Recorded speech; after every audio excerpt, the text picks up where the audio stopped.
বাংলাদেশ থেকে আমদানি করা পণ্যে 20% শুল্ক আরোপ করল যুক্তরাষ্ট্র, হোয়াইট হাউসের ঘোষণা।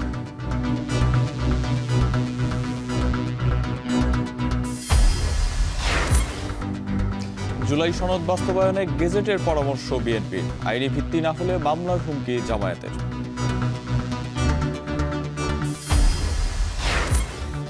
জুলাইয়ে নববধূর মেহেদির রং হয়ে ওঠে বিপ্লবের আগুন, শিক্ষার্থী নির্যাতনের প্রতিবাদে কেঁপে ওঠে শিক্ষকের কণ্ঠ।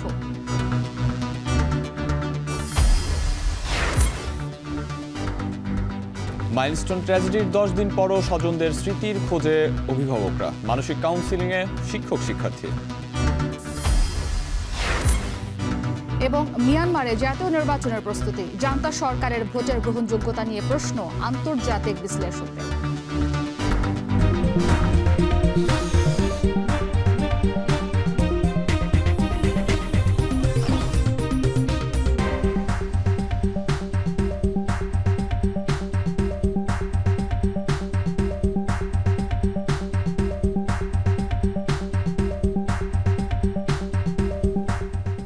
স্বাগত এখন সকালে। পুরো আয়োজনের সঙ্গে আছি আমি আরিফুল ইসলাম সাহাব এবং আমি ইসরাত মুক্তি। বাংলাদেশ থেকে আমদানি করা পণ্যের ওপর 20% শুল্ক আরোপ করেছে যুক্তরাষ্ট্র। শুল্ক নিয়ে হোয়াইট হাউসের প্রকাশিত তালিকায় বাংলাদেশ ছাড়াও আরও কয়েক ডজন দেশের নাম উল্লেখ করা হয়েছে। এর আগে বাংলাদেশের ওপর 35% শুল্ক আরোপের হুঁশিয়ারি দিয়েছিল ট্রাম্প প্রশাসন। এরপর কয়েক দফা বৈঠক ও দর কষাকষির পর 15% কমিয়ে শুল্ক হার 20% নির্ধারিত হয়। যুক্তরাষ্ট্রের সঙ্গে 600 কোটি মার্কিন ডলারের বাণিজ্য ঘাটতি কমাতে নানা উদ্যোগ নেয় বাংলাদেশ। এরই মধ্যে যুক্তরাষ্ট্র থেকে 7 লাখ টন গম আমদানির পাশাপাশি এবং এলএনজি ও বোয়িং কেনার বিষয়েও সমঝোতা হয়। এছাড়া বেসরকারিভাবে সয়াবিন ও তুলা আমদানি বাড়ানোরও বিষয়ে একমত হয় ঢাকা ও ওয়াশিংটন। এদিকে প্রতিবেশী দেশ ভারতের ওপর 25% শুল্ক ধার্য করেছে যুক্তরাষ্ট্র। পাকিস্তান, ইন্দোনেশিয়া, মালয়েশিয়া, ফিলিপিন্সের ওপর 19% এবং শ্রীলঙ্কা ও ভিয়েতনামের ওপর 20% শুল্ক ধার্য করেছে ওয়াশিংটন।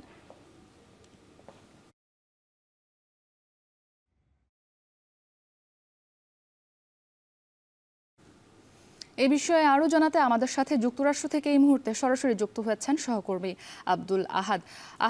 35% শুল্ক আরোপের হুমকি দিয়েছিল ট্রাম্প প্রশাসন, এরপর সেখান থেকে শেষ পর্যন্ত 15% শুল্ক কমানোর সম্ভব হলো। এই বিষয়টিকে যারা ব্যবসায়ী এবং অর্থনীতি বিশ্লেষক রয়েছেন তারা কিভাবে দেখছেন? হ্যাঁ রাত্রি, আমরা আসলে যে সুখবরের জন্য গত 3 দিন ধরে অপেক্ষায় ছিলাম সেই সুখবরটি আমরা কিছুক্ষণ আগে পেয়েছি। আপনি ঠিকই বলেছেন, বাংলাদেশের উপর 20% শুল্ক আরোপ করেছে হোয়াইট হাউস। আমরা হোয়াইট হাউসের তথ্য অনুযায়ী বাংলাদেশের উপর 20%, যেখানে পার্শ্ববর্তী ভারতকে বলা হয় যুক্তরাষ্ট্রের সবচেয়ে কাছের বন্ধু, সেই বন্ধুর উপর তারা 25% শুল্ক আরোপ করেছে। এই দিক দিয়ে বাংলাদেশ ভালো অবস্থায় আছে এমনটা বলছেন যারা অর্থনীতিবিদ কিংবা এখানকার ব্যবসায়ী যারা আছেন তারা তারা এটাই বলছেন। কারণ অনেকেই মনে করেছিলেন যে হয়তো বা বাংলাদেশের উপর থেকে শুল্ক যে 35% নির্ধারণ করেছিলেন প্রেসিডেন্ট ট্রাম্প, সেখান থেকে হয়তো তিনি কিছু হটবেন না। তবে বারবারই বাংলাদেশ সরকার এবং এখানকার যুক্তরাষ্ট্রের যে বাংলাদেশ দূতাবাস সে যারা কর্মকর্তা যারা রয়েছেন তারা আমাদেরকে আশ্বস্ত করেছিলেন যে এই 35% থেকে অবশ্যই প্রেসিডেন্ট ট্রাম্প একটা আশানুরূপ সংখ্যা নির্ধারণ করবেন যেখান থেকে বাংলাদেশ উপকৃত হবে। আমি বারবার আপনাদেরকে বলেছিলাম যে প্রেসিডেন্ট ট্রাম্প আলোচনার টেবিলে বসিয়েছিলেন শুধুমাত্র এই শুল্ক আরোপ, যে শুল্ক ইস্যুটা একটা গৌণ ইস্যু ছিল, এই কারণেই তিনি বসাননি। এর ভিতরে আরো অনেক বিষয় নিয়ে বাংলাদেশের সঙ্গে যুক্তরাষ্ট্রের আলোচনা হয়েছে। যুক্তরাষ্ট্র চেয়েছে বাংলাদেশ থেকে যেভাবে যুক্তরাষ্ট্র পণ্য কিনে নিয়ে আসে এই দেশে, ঠিক সেভাবে বাংলাদেশেও যেন যুক্তরাষ্ট্রের পণ্য এখান থেকে কিনে বাংলাদেশে নিয়ে যায়। এর মাধ্যমে দুদেশের যে বাণিজ্য ঘাটতি রয়েছে সেই ঘাটতি নিরসন হবে। এবং আমরা এই বৈঠকের সূত্রে জেনেছি যে এই বিষয়টি নিয়েও একমত হয়েছে দুই দেশ যে কিভাবে বাংলাদেশ এই দেশ থেকে পণ্য কিনতে পারে। আপনি বলেছেন যে পাশের দেশের কথা, যে আমরা দেখেছি যে দক্ষিণ এশিয়ার অন্যান্য দেশের যে দেশগুলো যে পণ্য যুক্তরাষ্ট্রে রপ্তানি করে সেই দেশগুলোর চেয়ে কিন্তু কিন্তু আমাদের সংখ্যাটা অনেক কম। আপনারা জানেন যে পাকিস্তানের উপর করা হয়েছে 30% এবং ভারতের উপর 25%। এই ছিল রাত্রি আমার কাছে সবশেষ খবর।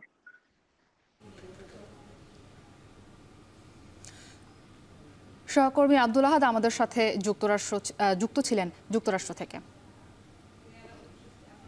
নোট অফ ডিসেন্ট সহ ১৯টি বিষয়ে ঐকমত্যে পৌঁছে দ্বিতীয় পর্যায়ের বৈঠকের সমাপ্তি টানলেন কমিশনের সহসভাপতি ডক্টর আলী রিয়াজ। বললেন, পরবর্তীতে আলোচনা হবে বাস্তবায়ন নিয়ে। কয়েকদিনের মধ্যে জাতীয় সনদের পূর্ণাঙ্গ রূপ দেয়া হবে।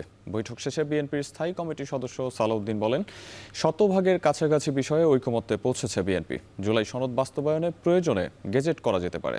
তবে জুলাই সনদে আইনি ভিত্তি না দিলে কমিশনের বিরুদ্ধে ক্ষতিপূরণ মামলার হুঁশিয়ারি দেয় জামায়াত। আরও জানাচ্ছেন হাসিব বিল্লাহ। এগুলোতে আসলে রাষ্ট্রপতির নিয়োগের ছাত্র জনতার গণঅভ্যুত্থানের পর নতুন দেশ বিনির্মাণে সংস্কার আলোচনার শেষ দিনে রাজনৈতিক দলগুলোর সঙ্গে ঐকমত্য কমিশনের বৈঠক কখনো উত্তপ্ত, কখনো সৌহার্দ্যপূর্ণ।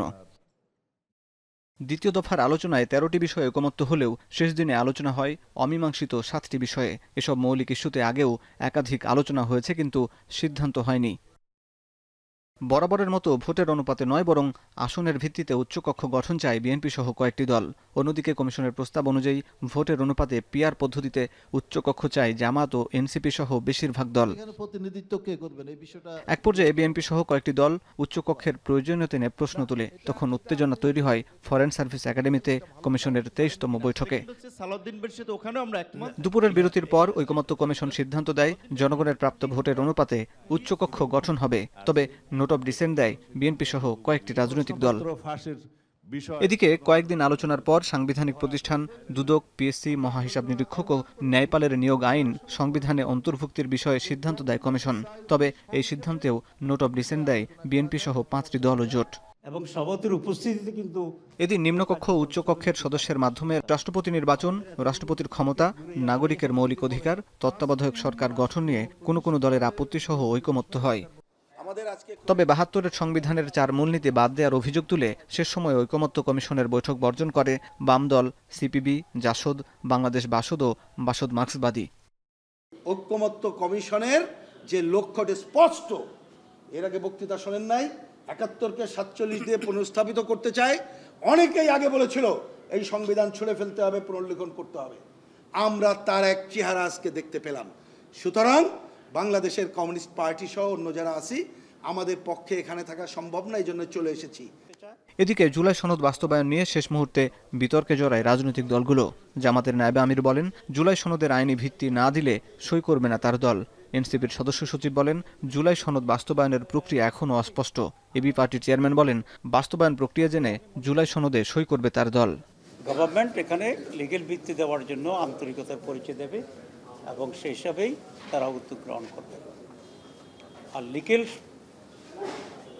ভিত্তি দেওয়ার বিষয়ে যদি কোনো গড়িমসি হয়, তাহলে বুঝে যাবে এর ভিতরে কুছ কালা হয়। ঠিক আছে, কিছু কালো দাগ আছে এবং এর পিছনের ষড়যন্ত্র আছে।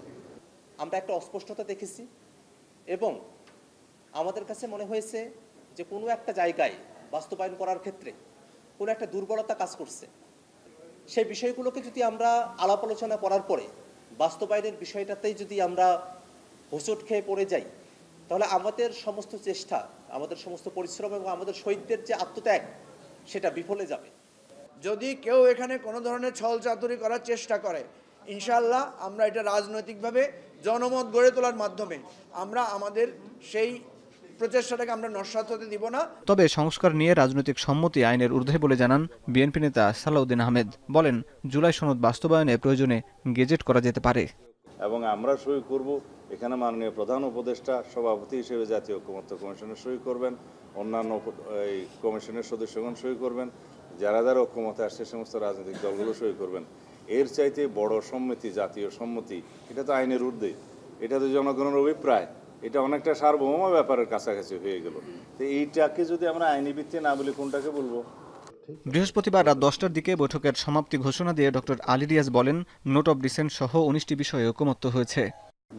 যে কোনো প্রক্রিয়াতে এগুলো বাস্তবায়নের জন্য সুনির্দিষ্ট পথ পদ্ধতি চিহ্নিত করতে হবে। সেই প্রচেষ্টায় রাজনৈতিক দলগুলোর আগ্রহ আছে, আন্তরিকতা আছে। আমরা অনুরোধ করেছি যে তারা নিজেদের মধ্যেও আলাপ আলোচনা অব্যাহত রাখুন। আমাদের পক্ষ থেকে আমরা অনুঘটকের দায়িত্ব পালন করব। পরবর্তী আলোচনা হবে সনদ বাস্তবায়ন নিয়ে। কয়েকদিনের মধ্যে জাতীয় সনদের পূর্ণাঙ্গ রূপ দেয়া হবে বলে জানান কমিশনের সহসভাপতি ডক্টর আলী রিয়াজ। হাসিব বিল্লাহ, এখন, ঢাকা। প্রতিবাদী মুখকে চুপ করিয়ে দিতে চায়, কেড়ে নিতে চায় মুখের ভাষা। এমনই ছিল পতিত আওয়ামী লীগ সরকারের চরিত্র। তবুও তরুণদের মুখের বারুদের আগুন নেভানো যায়নি। পুলিশের যে এপিসি থেকে শহীদ ইয়ামিনের লাশ ফেলা হয়েছে, সেসব এপিসির সামনের গ্লাস রং দিয়ে ঢেকে দিয়েছে কেউ। স্বৈরাচারের পা চাটছে পুলিশ, এমন স্লোগানে আগুন ছড়েছে ঠাকুরগাঁওয়ের কন্যা রিফা তামান্নার কণ্ঠে। ভাইকে ছাড়াতে প্রিজন ভ্যানের সামনে ঢাল হয়ে দাঁড়িয়েছে বোন। নববধূর মেহেদির রং হয়ে ওঠে বিপ্লবের আগুন। গণ অভ্যুত্থানে অসাধারণ অবদান রেখেছে এমন অসংখ্য চরিত্র। ফরহাদ বিন নূর জানাবেন তাদেরই গল্প।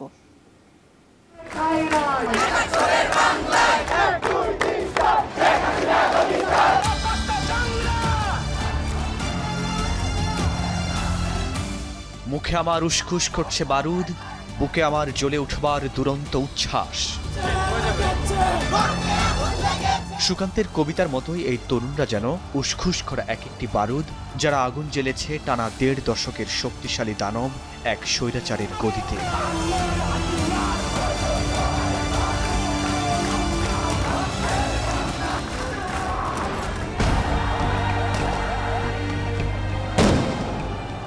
এই যে এভাবেই বারুদের মুখের আগুন বন্ধ করবার ব্যর্থ চেষ্টা পুলিশের, যেন ওরা আমার মুখের ভাষা কায়দা নিতে চায়।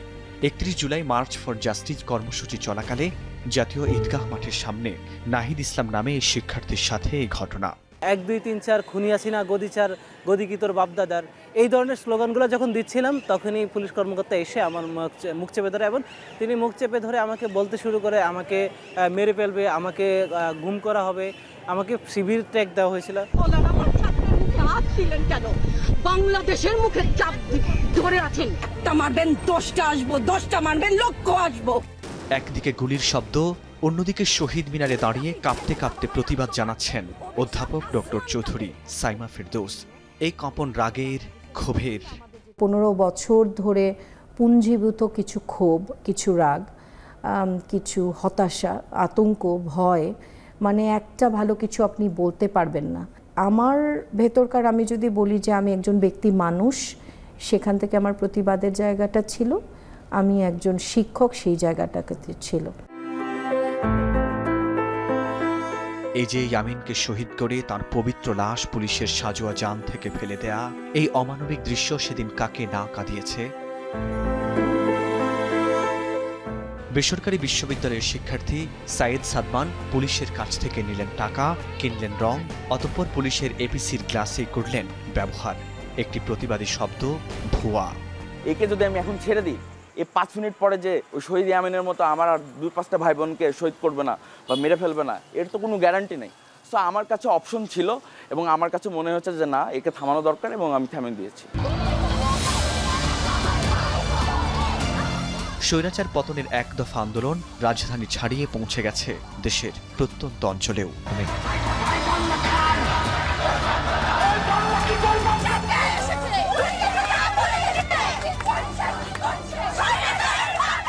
পুলিশের সামনেই ঠাকুরগাঁওয়ের কন্যা রিফা তামান্নার কণ্ঠে এই স্লোগানে যেন আগুন ঝরছে, পুলিশের মুখের উপর পড়ছে চপেটাঘাত।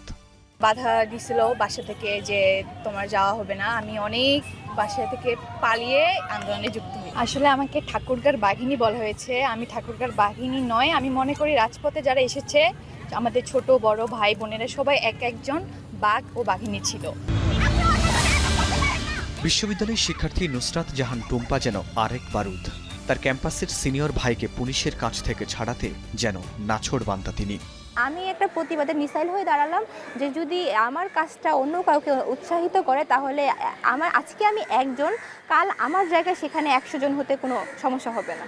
পুলিশের গুলির সামনে টিন হাতে প্রতিরোধ গড়ে তোলা এই তরুণীর নাম নাসির। আরামবাগে তার স্যানিটারি শপ বন্ধ করে যেতেন আন্দোলনে।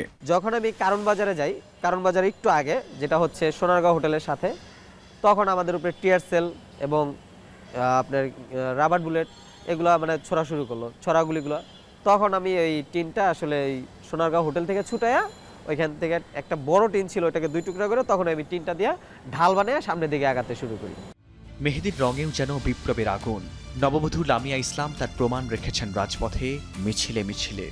এই প্রস্তুতি নিয়ে আমাদেরকে বের হতে হতো যে আমিও মারা যেতে পারি, তো মারা গেলে যাতে আসলে আমার লাশটা অন্তত আমার পরিবার পায়, এই কারণে আমি আমার সাথে একটা মানে চিরকুট রাখতাম সবসময়, একটা কাগজ, সেই কাগজের মধ্যে আমার নিজের নাম, আমার হাজব্যান্ডের নাম, ফোন নাম্বার, আমার মার নাম, ফোন নাম্বার আমি লিখে সবসময় সাথে রাখতাম, যাতে লাশ বেরোনিস না হয়।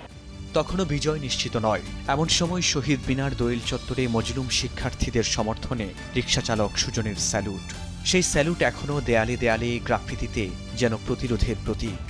আমার এই স্যালুটের মানে ছিল কি, যারা ঘরে বসে আছিলেন, যারা ঘরে বসে বসে টিভি দেখতেছেন, আপনারা নেমে যান। আমি চাচ্ছি যে আমাদের দেশটা স্বাধীন ও ভালোভাবে। আর যশোরের এই মা আন্দোলনরত শিক্ষার্থীদের শুকনো খাবার আর পানি সরবরাহের দৃশ্য চোখে পানি এনে দেওয়ার মতোই ছিল।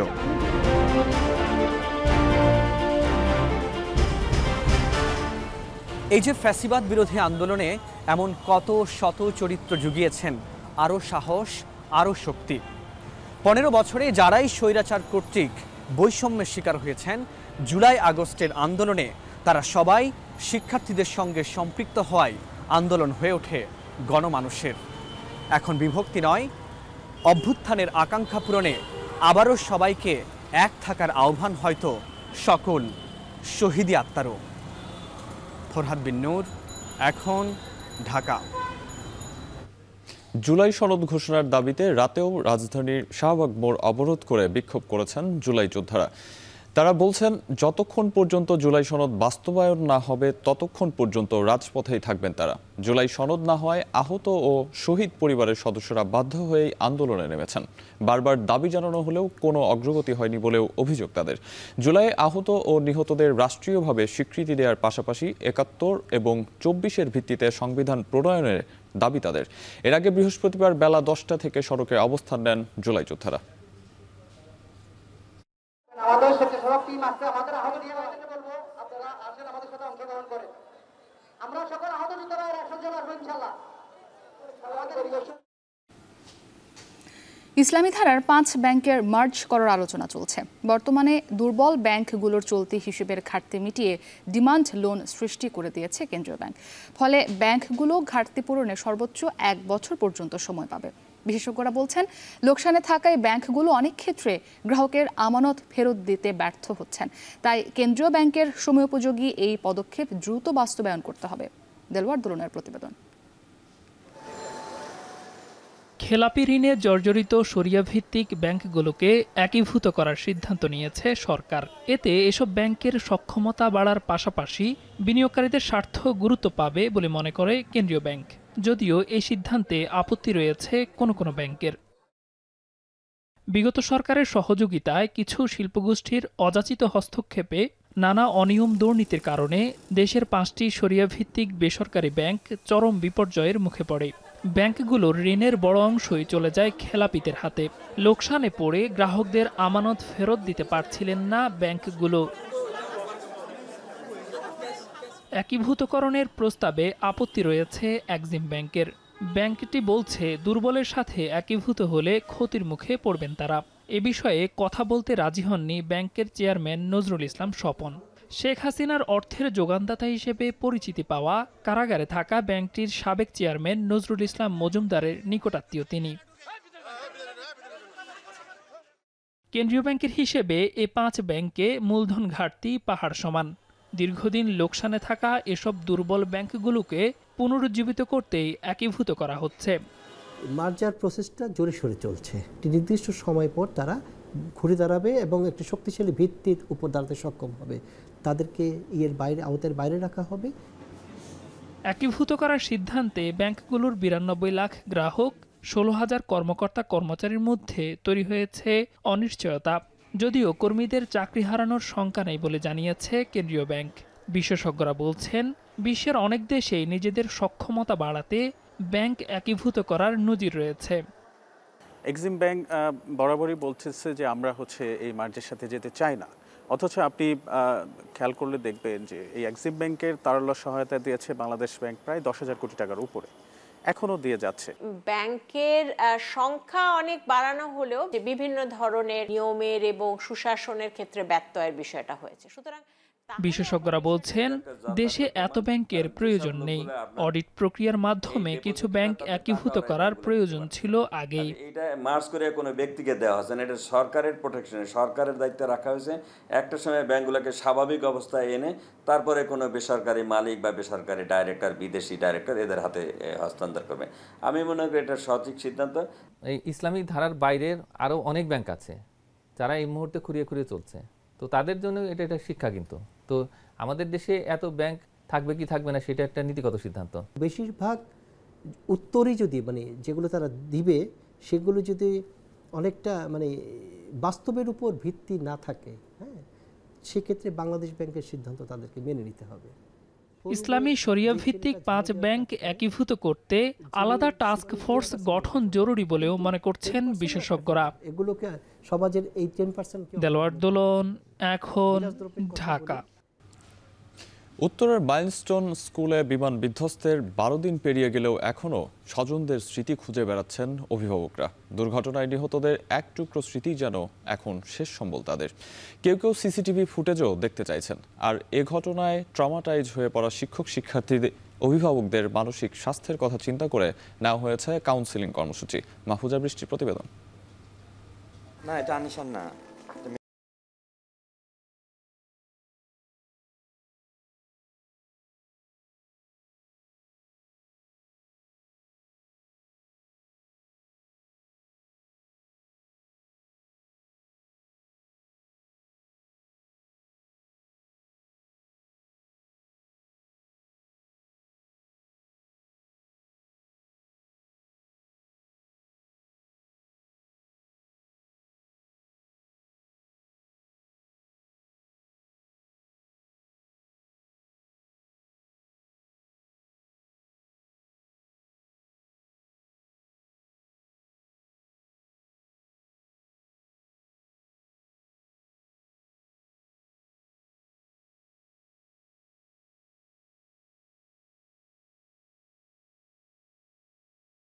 সেট করা থাকলে একটা ফুটেজ থাকবে। ফুটেজ থাকলে আমি আসলে একটু ওটা চাই, ওটা একটু দেখতে চাই যে আমার ভাগ্নি আসলে তখন কোথায় দাঁড়ানো ছিল। ওর গায়ে হচ্ছে প্রচুর ধুলা, ঘাস এগুলো পাইছি, এবং ও আগুনে পুড়ি না, হচ্ছে তেলে পুড়ছে। আমরা কাপড় চোপড় দেখে যেটা বুঝলাম এবং বডির কন্ডিশন থেকে বুঝতে পারছি ও হচ্ছে তেলে পুড়ছে। তাতে করে হচ্ছে তাহলে আবার ঘাস আছে, প্রচুর ধুলা। তো আসলে কি স্কুলের মধ্যে ছিল, ক্লাসের মধ্যে ছিল, নাকি বারান্দায় ছিল, নাকি মাঠে ছিল, এটা একটু দেখতে চাই। কেবল হতাহতদের স্বজনরা নয়, শিক্ষক শিক্ষার্থী সহ সব অভিভাবকরা রয়েছে মারাত্মক মানসিক চাপে। একসময় যে শিশুরা কাগজের প্লেন বানিয়ে খেলতো, নীল আকাশের প্লেনের সঙ্গে শিশুরা দৌড়ে বেড়াতো, আর এখন প্লেনের শব্দ শুনলেই ভয় আটকে উঠছে মাইলস্টোনের কোমলমতি শিশুরা। এমনিতে ও ভয় পায়, কিন্তু এই ঘটনার পর থেকে আরেকটু বেশি ভয় পায়। তারপর আমাদের ওই দিক থেকে একটু বিমান চাই বেশি, তো শব্দ শুনলেও ভয় পায়। দোয়া করি তারা ভালো থাকুক, বাবা মার ধৈর্য দেখ, সহ্য করার মতন। প্রাপ্তবয়স্করাই কখনো কখনো মানসিক চাপ সামলে উঠতে পারেন না। সেখানে সবেমাত্র যাদের জীবন শুরু, তারা কেমন করে সামলে উঠবে এই মানসিক যন্ত্রণা?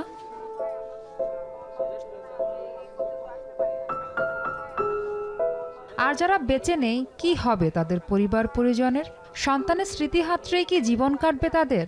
বলছেন মায়েরা। আমারটাই যদি বলে কি, খালি বলে যে আম্মু শুধু আগুনটা, চোখটা বন্ধ করলে শুধু আগুনটা দেখতে পারতেছি। আমার তো টোটালি ইচ্ছা নাই। আমার মন এমন ইয়া হয়েছে যে আমি এই এলাকাটা চেঞ্জ করতে পারি। আমার এখানে থাকারও ইচ্ছা নেই, আমার বাচ্চার স্কুল চেঞ্জ করার আমার ইচ্ছা আছে। আমি ডিসিশন নিতেছি আর কি। এখন কেমন চুপচাপ হয়ে গেছে, এখন আর আগের মতো ওরকম আসে না। আগে কত কথা বলতো, কত ডাকাডাকি আম্মু এটা সেটা অনেক কথা বলতো, কিন্তু এখন মানসিকভাবে একদম দুর্বল হয়ে পড়ছে। আর তাই এ দুর্ঘটনায় ট্রমাটাইজ হয়ে পড়া শিক্ষক শিক্ষার্থী অভিভাবকদের মানসিক স্বাস্থ্যের কথা চিন্তা করে শুরু করা হয়েছে কাউন্সেলিং কর্মসূচি। মাইলস্টোন স্কুল কর্তৃপক্ষ, বিমান বাহিনী ও ব্রাকের যৌথ উদ্যোগে 7 দিনের এই কর্মসূচি শুরু হয়েছে। এই সময়টায় কিভাবে শিক্ষার্থীদের সঙ্গে কথা বলতে হবে, নিজেরা কিভাবে ভালো থাকবেন, পরিবেশ পরিস্থিতি স্বাভাবিক করা যাবে, সেগুলো নিয়ে নানা রকম গুরুত্বপূর্ণ পরামর্শ দেওয়া হচ্ছে। এছাড়া শিক্ষার্থীদের সঙ্গে অযৌক্তিক বা অপ্রাসঙ্গিক যে কোনো বিষয়ে আলোচনা এড়িয়ে যেতে বলা হয়েছে। শিক্ষার্থীদের মন খারাপ হয় এমন কিছুই বলা যাবে না বলেও সতর্ক করা হয়েছে। বলছিলাম এই কোমলমতি শিশুদের কথা। সেদিন যদি এমনই বৃষ্টি হতো, যদি বিমান না উঠতো, যদি বিমানটা বিধ্বস্ত না হতো, তাহলে ঘটতো না এতগুলো প্রাণহানি। যেই শোকে আজও বন্ধ রয়েছে স্কুল, ক্লাসে ফিরতে পারছে না কোমলমতি শিশুরা। ভবিষ্যৎ তো দূরের কথা, জীবনটা শুরুর আগেই থমকে গেছে তারা। কিভাবে কাটিয়ে উঠবে এসব ট্রমা? তার জন্য সহযোগিতা করতে হবে সকলকে, আমাকে এবং আপনাকে। মাহফুজা বৃষ্টি, এখন ঢাকা। জুলাই গণঅভ্যুত্থান দিবস উপলক্ষে খুলনা ও সিলেটে আয়োজন করা হয়েছে প্রতীকী ম্যারাথন। এ নিয়ে আরও জানাতে আমাদের সাথে খুলনার শিববাড়ি থেকে তরিকুল ইসলাম ও সিলেট থেকে সন্দীপন শুভ যুক্ত হয়েছে। তবে শুরুতে আমরা খুলনায় তরিকুল, আপনার কাছে জানতে চাই সেখানে প্রতীকী ম্যারাথনে কতজন প্রতিযোগী অংশ নিয়েছেন এবং এখন সেখানে আপনি কি দেখতে পাচ্ছেন জানাবেন।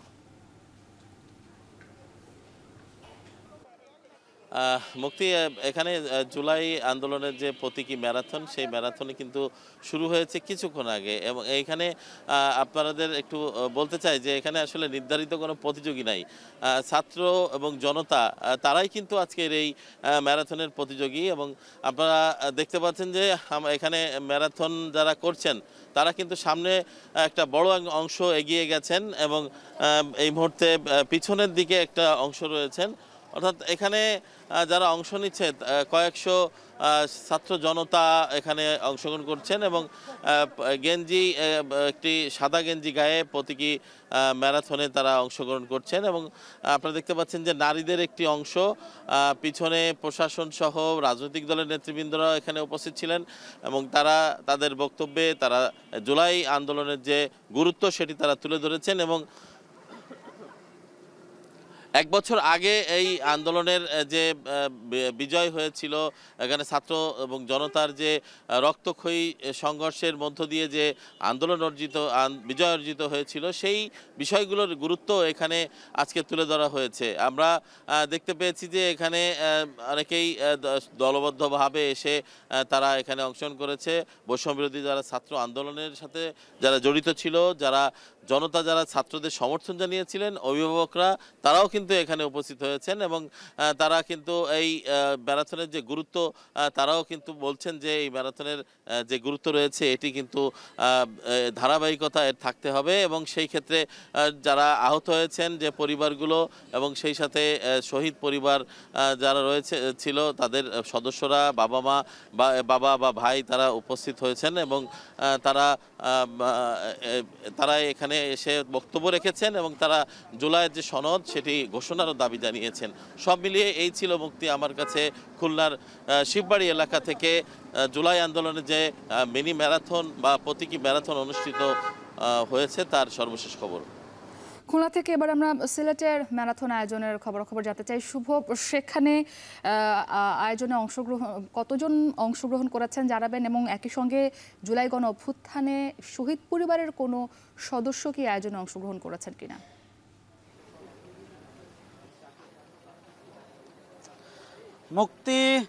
মুক্তির স্বাদ পেতে কিন্তু গত এক বছর আগে আজকের এই 1 আগস্টে কিন্তু শুধু যাত্রা শুরু করেছিল এবং এই মাসটি অত্যন্ত তাৎপর্যপূর্ণ এবং বিজয়ের মাস হিসেবে অভিহিত করা হয়ে থাকে। আরেকটি বিজয় কিন্তু এসেছিল ফ্যাসিজমের বিরুদ্ধে, যে বিজয়, সেই বিজয়টি কিন্তু নিশ্চিত হয়েছিল আজকের এই মাসে এবং এই তারিখকে যাতে মহাগুরুত্বপূর্ণ করে বা যাতে এই তারিখকে স্মরণীয় করে রাখতেই কিন্তু আজকে আমরা দেখতে পাচ্ছি রেস ফর জাস্টিস নামে একটি ইভেন্ট করেছেন এবং এটি হচ্ছে একটি প্রতীকী ম্যারাথন। আসলে এই ম্যারাথনে প্রায় 4 শতাধিক অংশগ্রহণকারীরা অংশ নিয়েছেন এবং এখানে শাহজালাল বিজ্ঞান ও প্রযুক্তি বিশ্ববিদ্যালয়ের শিক্ষার্থীরা তো আছেন, এর পাশাপাশি কিন্তু অন্যান্য বিশ্ববিদ্যালয় সহ বিভিন্ন ধরনের জুলাই আন্দোলনের স্পিরিট যাদের মধ্যে রয়েছে সেই সকল ছাত্র জনতা কিন্তু এক হয়েছেন এবং সকলে মিলেই কিন্তু আজকে একদম সকাল 6টা থেকে এখানে তারা এসেছেন। বলা চলে যে ভোরের আলো ফোটার সাথে সাথে কিন্তু এই জায়গাটিতে তারা আসেন এবং এখান থেকে তারা এই ম্যারাথনটি শুরু করেন এবং মোটামুটি এখন সবাই সেই ফিনিশিং লাইনে চলে এসেছেন এবং তাদের যে কথাটি এখানকার যারা আয়োজক রয়েছেন অর্থাৎ যে বিশ্ববিদ্যালয়ের যে স্টুডেন্টরা রয়েছেন তারা কিন্তু বলছেন যে সকল বৈষম্যের বিরুদ্ধে যারা দাঁড়িয়েছিলেন আজ থেকে 1 বছর আগে এবং এই প্রতিবাদে যারা সামিল হয়েছিলেন, এই গণ অভ্যুত্থানে যারা সামিল হয়েছিলেন, তাদের একটাই কথা ছিল যে সকল বৈষম্য দূরীভূত হবে এবং স্বৈরাচার যেন নিপাত যায়। এবং তারা বলছেন, আজকের দাঁড়িয়ে তারা বলছেন যে আসলে যারা শহীদ হয়েছিলেন, যারা আহত হয়েছিলেন, তাদের আত্মার শান্তির জন্য, যারা শহীদ হয়েছেন তাদের আত্মার শান্তির জন্য হলেও কিন্তু বিচারের প্রয়োজন, এবং এই বিচারের দাবিতেই কিন্তু আজকের এই ম্যারাথনটি অনুষ্ঠিত হচ্ছে। এবং আমরা দেখতে পাচ্ছি এখানে খুবই উৎফুল্লভাবে সব পার্টিসিপেন্টরা বা সব অংশগ্রহণকারী এসেছেন। এবং আপনি যেমনটি জানতে চেয়েছিলেন শহীদ পরিবারের খোঁজখবর, আসলে শহীদ পরিবারের 2 জন কিন্তু উদ্বোধনের সময় ছিলেন এবং বিশ্ববিদ্যালয়ের উপাচার্য মহোদয় ASM ডক্টর সরওয়ারউদ্দিন স্যারও কিন্তু এখানে উপস্থিত ছিলেন। এবং বলা চলে যে একটা উৎসবের আবহে কিন্তু আজকের এই ম্যারাথনটি অনুষ্ঠিত হয়েছে এবং বেশ সুন্দরভাবে বর্ণিলভাবে সাজানো হয়েছিল পুরো ক্যাম্পাসকে। তো মুক্তি, সিলেটের এই ম্যারাথনের এই ছিল আমার কাছে সর্বশেষ খবরাখবর। ধন্যবাদ শুভ। জুলাই গণ অভ্যুত্থান দিবস উপলক্ষে খুলনা ও সিলেটে আয়োজন করা হয়েছে প্রতীকী ম্যারাথন। আয়োজনের বিস্তারিত জানাতে যুক্ত ছিলেন আমাদের সহকর্মীরা। এবছর বর্ষায় রাজশাহীতে বেড়েছে বৃষ্টির পরিমাণ, তাতে আমন ও আউশের আবাদে গতি ফিরেছে। মৌসুমে খরচ কমে কৃষকের সাশ্রয় দাঁড়িয়েছে প্রায় 38 কোটি টাকায়। গৃহস্থ আর কৃষাণীর আয় বৃদ্ধি পাওয়ায় প্রাণ চাঞ্চল্য এসেছে গ্রামীণ অর্থনীতিতে। সজীব আহমেদের ক্যামেরায় রকিবুল হাসানের প্রতিবেদন। ষড়ঋতুর সমাহারে বর্ষা বিস্ময়কর এক রূপ। ক্ষণে ক্ষণে মেঘের রং বদল, বাতাসে ভেসে এই প্রান্ত থেকে ও প্রান্তে ছুটে চলা। কখনো রোদের তীব্রতা ভুলে মুহূর্তেই এক পশলা বৃষ্টিতে প্রকৃতির রূপ বদল। রাজশাহীর খটখটে বরেন্দ্র, এবারের বর্ষা যেন নাছোড়বান্দা। মে মাসের শেষ থেকে মধ্য জুলাই বৃষ্টি হয়েছে 42 দিন, এখনো বাকি শ্রাবণের দিনগুলি। আবহাওয়া অফিস বলছে চলতি বছরে বর্ষায় বেড়েছে বৃষ্টির পরিমাণ। গত বছর 2024 সালে মার্চ এপ্রিল এই মাসগুলোতে 1 থেকে 2 দিন মাত্র বৃষ্টি হয়েছে। সেই বৃষ্টির পরিমাণ খুব সামান্য, 1 থেকে 2-3 মিলিমিটার। অথচ এই 2025 সালে এসে দেখা যাচ্ছে মার্চ এপ্রিল এই মাসগুলোতে প্রায় 15 থেকে 20 দিন বৃষ্টির দিন ছিল এবং বৃষ্টির পরিমাণ তুলনামূলক বেশি ছিল। তবে এই বৃষ্টি হওয়ার মূলত কারণ এই বছর সমুদ্র থেকে জলীয় বাষ্পের ফলে মৌসুমী বায়ু আমাদের এই রাজশাহী অঞ্চলের দিকে আসার ফলে এই বৃষ্টিটা বেশি হয়েছে। আষাঢ়ের দুপুরে মেঘের শীতল ছায়ায় রূপা আমন আর আউশের মাঠ প্রস্তুতে ব্যস্ত কৃষক। বোরোর ঘাটতি পোষাতে ধানের চাষ বাড়াচ্ছেন কৃষক। বৃষ্টির কারণে যেখানে হেক্টরে প্রায় 4,500 টাকা সাশ্রয়, যা আবাদ লক্ষ্যমাত্রার 84,255 হেক্টরে দাঁড়ায় অন্তত 37 কোটি 81 লাখ টাকা। বর্ষা ভালোই, পানিতে উপকার হয়েছে কৃষকের। এবার বৃষ্টিটা হওয়াতে আমাদের নাঙ্গল, তারপরে বিছন তোলা, রেজা, যারা মেয়েরা ধান লাগায়, ওগুলো সব কিছুই সুবিধা সুন্দরভাবে আমাদের হয়ে যাচ্ছে। গৃহস্থের এই ধরেন এই বৃষ্টিটা হওয়াতে অনেক লাভ হইলো। আর ডিপের পানি দিয়ে ধরেন 2 ঘন্টা পানি লেগে যেত, টাকা পয়সা লাগলো আপনার অনেকই বাঁচলাম। কারণ এইটার পানি তুলতে আপনার লাগতো অনেক টাকাই লাগতো। 1 বিঘা জমিতে আপনার 1 ঘন্টা পানি লাগছে। 1 ঘন্টা পানি ধান 200 টাকা।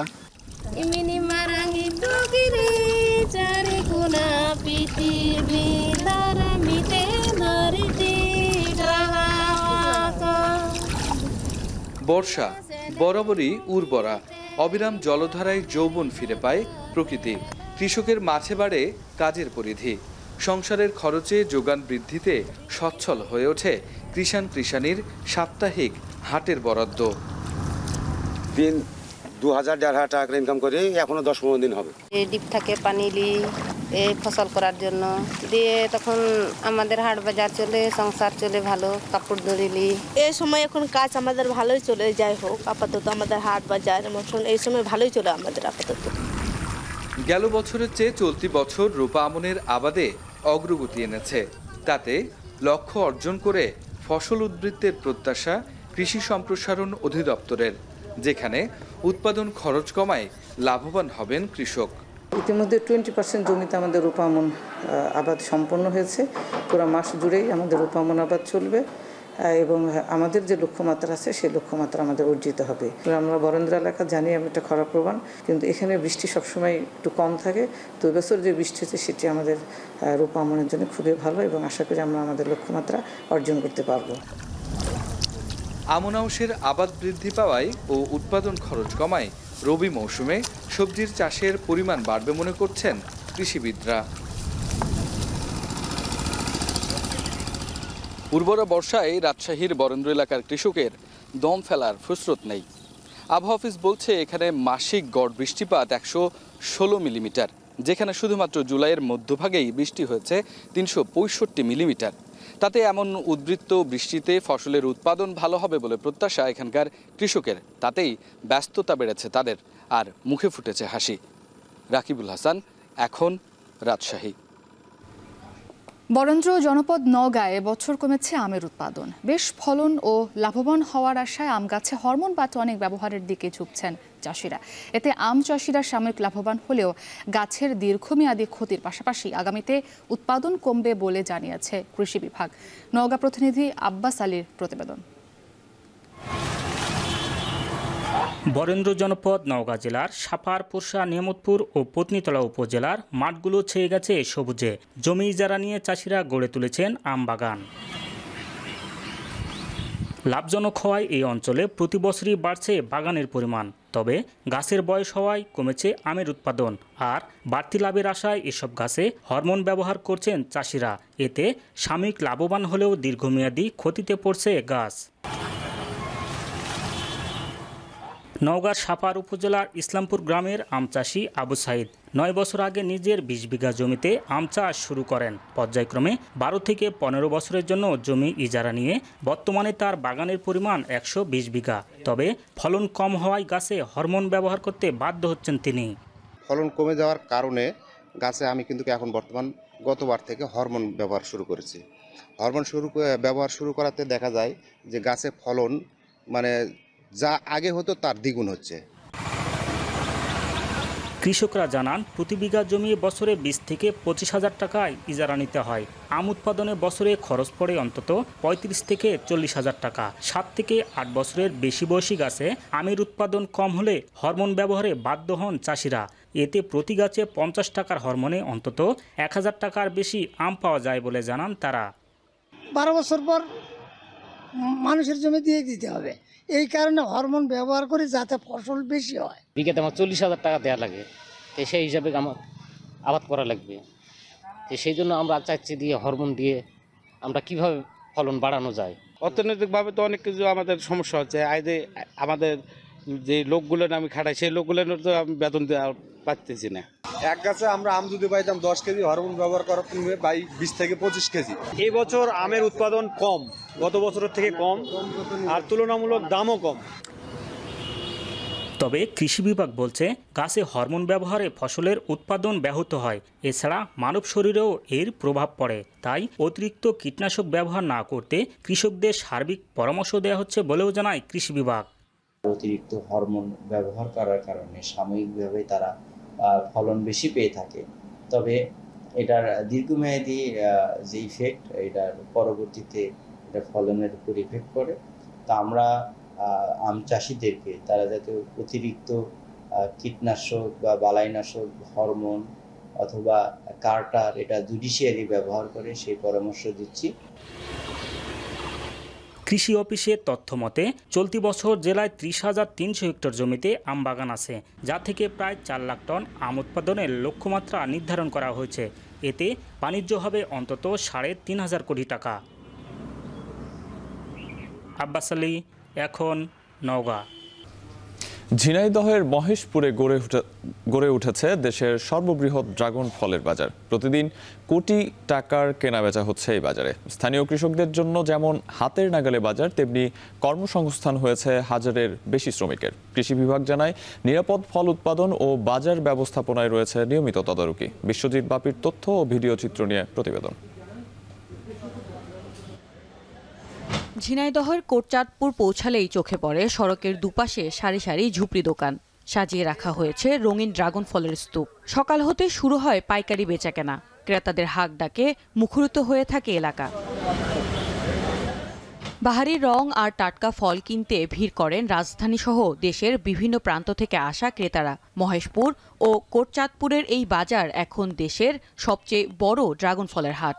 প্রতিদিন শতাধিক আড়তে বিক্রি হচ্ছে প্রায় কোটি টাকার ড্রাগন ফল। প্রত্যেকটা আড়তেই এই ফলে লালে লাল অবস্থান করে। আর এখানে ড্রাগন যদি নিয়ে আসার সাথে সাথে মনে করেন যে বিক্রি হয়ে যায়, এবং এখানে মূল্যটা যে ওই মূল্যটা আমরা ভালো পাই। যে মালগুলা পাওয়া যায় এগুলা বাংলাদেশে কোথাও এরকম স্পট ছাড়া মাল, একদম ক্লিয়ার মাল পাবেন না কোথাও। ড্রাগনটা হচ্ছে আপনার ন্যাচারালটা আপনার বর্তমান আমাদের বাজারে বিক্রি হচ্ছে 80, 85, 90। বাজার ঘিরে সৃষ্টি হয়েছে হাজারো মানুষের কর্মসংস্থান। হাতের কাছে বাজার আর ফলের ন্যায্য দাম পাওয়ায় খুশি স্থানীয়রা। আমাদের ন্যায্য দাম পাচ্ছি এবং আমাদের এই বাজারটা দিয়ে আমরা অনেক উপকৃত হয়েছি। বাকি টাকায় মাল পাঠাতাম বাইরে, এখন বাইরে আর পাঠাতে আসে না, নগদ টাকা এখানে বেঁচে দিয়ে যায়। আমাদের বাজারে মালটা নগদ বিক্রি হচ্ছে, প্লাস আমাদের মালটা এখন ফরমালিন মুক্ত। ড্রাগনের দামটা একটু যদি বৃদ্ধি হইতো তাহলে চাষিরা বেঁচে যেত, ব্যবসায়িকরা বেঁচে যেত। ঘরের লেবার, বাইরের লেবার, লোড লেবার টোটালি মিলে অন্তত 200-250 লোকের এই জায়গায় আপনার কর্মসংস্থান হয়। ড্রাগন চাষের সম্প্রসারণে চাষিদের দেয়া হচ্ছে প্রশিক্ষণ, বাজারজাতকরণেও নজর রাখা হচ্ছে বলে জানান কৃষি বিভাগ। আম এবং অন্যান্য ফল থাকার কারণে ফলের মূল্য কিছুটা কম হলেও উৎপাদনের দিক থেকে ভালো হয়। আমরা আশা করছি কৃষকগণ লাভবান হবেন এবং আগামীতে ড্রাগন ফলের আবাদ বৃদ্ধি এবং নিরাপদ উৎপাদনের জন্য আমরা আমাদের কৃষি বিভাগ থেকে বিভিন্ন কার্যক্রম অব্যাহত রেখেছি। ঝিনাইদহে বর্তমানে প্রায় 1200 হেক্টর জমিতে চাষ হচ্ছে ড্রাগন ফল।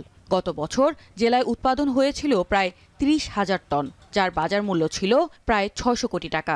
এবছর তা আরও বাড়বে বলে আশা সংশ্লিষ্টদের। এখন ঝিনাইদহ। এবারে আন্তর্জাতিক। মিয়ানমারের জাতীয় নির্বাচনের প্রস্তুতির জন্য জান্তা সরকার 4.5 বছরের জরুরি অবস্থা প্রত্যাহার করলেও এর গ্রহণযোগ্যতা নিয়ে প্রশ্ন তুলেছেন আন্তর্জাতিক বিশ্লেষকরা। তারা বলছেন, দেশটির বিরোধী দলগুলোর অধিকাংশ নেতাই যখন কারাবন্দী, তখন এই নির্বাচন কিভাবে দেশে গণতন্ত্র ফিরিয়ে আনবে তা স্পষ্ট নয়। এছাড়া জান্তা সরকারের সঙ্গে চীনের সখ্যতা ও স্বার্থ রক্ষা নিয়েও বিভাজন আছে মিয়ানমারের অভ্যন্তরীণ রাজনীতিতে। সতীর্থ কর্মকারের প্রতিবেদন। 4.5 বছর পর জরুরি অবস্থা প্রত্যাহার, ডিসেম্বরে জাতীয় নির্বাচনের প্রস্তুতি, সব মিলিয়ে মিয়ানমারে গণতন্ত্র পুনঃপ্রতিষ্ঠার যে বার্তা দিচ্ছে জান্তা সরকার, তাতে কতটা আশ্বস্ত হতে পারছে দেশটির সাধারণ মানুষ, এমন প্রশ্ন তুলছে আন্তর্জাতিক গণমাধ্যমগুলো। আন্তর্জাতিক পর্যবেক্ষকরা নির্বাচনের জন্য অনুকূল পরিবেশ সৃষ্টিতে জোর দিলেও এরই মধ্যে নির্বাচন বর্জনের ডাক দিয়েছে দেশটির বিরোধী দলগুলো। বিপরীতে নির্বাচন ফলপ্রসূ করতে আগেভাগেই আইন কানুন নিয়ে প্রস্তুত জান্তা সরকার। নতুন নিয়মে আগামী ডিসেম্বরে অনুষ্ঠিত হতে যাওয়া নির্বাচন বর্জনে আন্দোলন করলে ভোগ করতে হবে 3 থেকে 7 বছরের কারাদণ্ড, আর সহিংসতার আশ্রয় নিলে সাজার মেয়াদ হবে 5 থেকে 10 বছর। অধিকাংশ নেতা কারাবন্দী থাকায় এই নির্বাচনের বৈধতা নিয়ে প্রশ্ন তুলছে বিরোধী দলগুলো। পাশাপাশি নির্বাচন পরিচালনার জন্য জান্তা সরকার রাষ্ট্রীয় নিরাপত্তা ও শান্তি কমিশন গঠনের যে ঘোষণা দিয়েছেন, সেখানেও পক্ষপাতিত্বের অভিযোগ তুলছে বিরোধীরা। এর সঙ্গে যোগ হয়েছে চীন মিয়ানমার সম্পর্কের দৃষ্টিকোণও। রাজনৈতিক, অর্থনৈতিক এবং কৌশলগত কারণে এই দুটি দেশের মধ্যে সম্পর্ককে বরাবরই পাউকফাও বা ভ্রাতৃপ্রতিম হিসেবে বর্ণনা করে আসছে জান্তা সরকার। মিয়ানমারের সামরিক সরকারকে সর্বোচ্চ সমর্থন দেয়া চীনও চায় দেশটিতে রাজনৈতিক স্থিতিশীলতা ফিরুক। 作为友好邻邦，中方高度关注缅甸局势的发展，始终支持缅甸维护国家稳定。 চীনের এই উদারপন্থী অবস্থানকে ভালো চোখে দেখছেন না আন্তর্জাতিক বিশ্লেষকরা। তারা বলছেন, উদ্দেশ্য ছাড়া বেইজিং কোনো দেশের অভ্যন্তরীণ রাজনীতিতে নাক গলায় না। এছাড়া বিরোধী দলের অংশগ্রহণ নিশ্চিত করা ছাড়া একটি জাতীয় নির্বাচন কিভাবে গ্রহণযোগ্যতা পাবে, এমন প্রশ্নও তুলছেন বিশ্লেষকরা। China is just looking for anything, and then they will take that and they will spin it. Right. But whether that election is free or fair or legitimate, and especially if all the opposition leaders are still in jail. Junta সরকারের অধীনে নির্বাচন নিয়ে প্রশ্ন তুলেছেন আন্তর্জাতিক পর্যবেক্ষকরাও। পাশাপাশি সামরিক শাসনের আওতায় অনুষ্ঠিতব্য একটি নির্বাচন আদৌ গণতন্ত্র পুনঃপ্রতিষ্ঠায় ভূমিকা রাখতে যাচ্ছে, এমন ন্যারেটিভ নিয়েও আছে বিভক্তি। ফলে 2021 সাল থেকে যে অস্থিরতার মধ্য দিয়ে যাচ্ছে পূর্ব এশিয়ার দেশটি, ডিসেম্বরে নির্বাচনের পর সেখানে স্থিতিশীলতা ফিরবে কিনা এ প্রশ্ন থেকেই যাচ্ছে। সতীর্থ কর্মকার, এখন বিশ্ব। বাংলাদেশের মানুষ পেছনের ইতিহাস নিয়ে বেশি চিন্তা করে, কিন্তু সময় এখন সামনে এগিয়ে যাবার।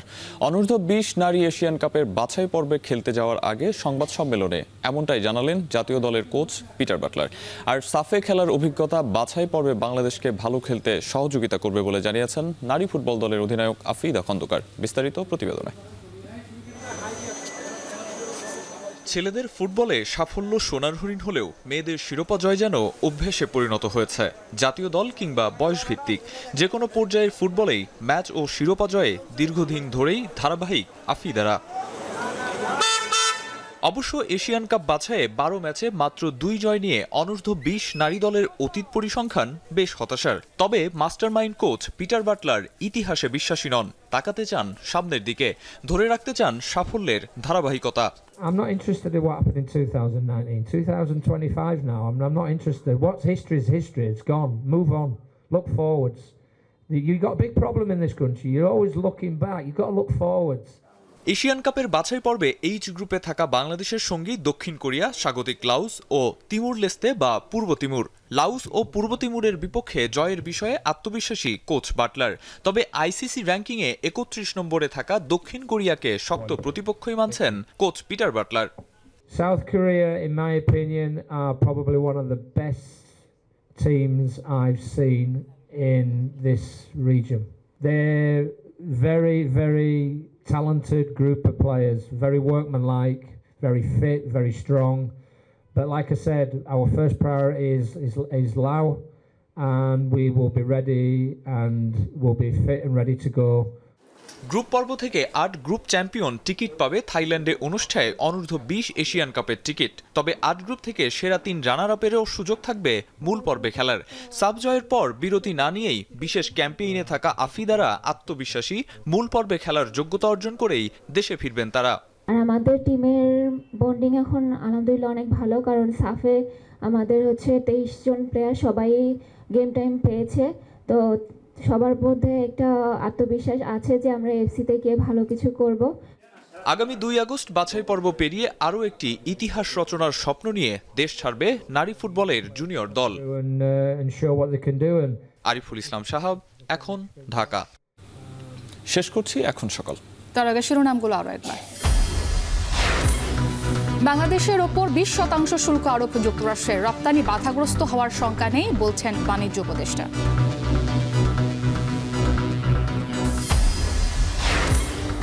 জুলাই সনদ বাস্তবায়নে গেজেটের পরামর্শ বিএনপির, আইনি ভিত্তি না হলে মামলার হুমকি জামায়াতের।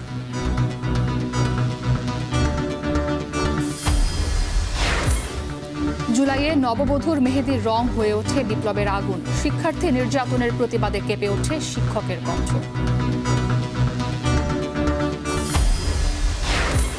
মাইলস্টোন ট্র্যাজেডির 10 দিন পরও স্বজনদের স্মৃতির খোঁজে অভিভাবকরা, মানসিক কাউন্সেলিংয়ে শিক্ষক শিক্ষার্থী।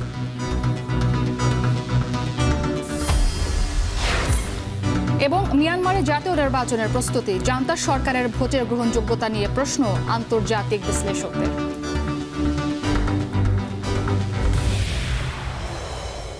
এই ছিল এখন সকালে। এখন টেলিভিশন ওয়েবসাইটে দেখতে ভিজিট করুন www.ekhon.tv। এছাড়া ফেসবুকে দেখতে ভিজিট করুন facebook.com/tv.ekhon আর ইউটিউবে দেখুন youtube.com/c/ekhon TV-তে।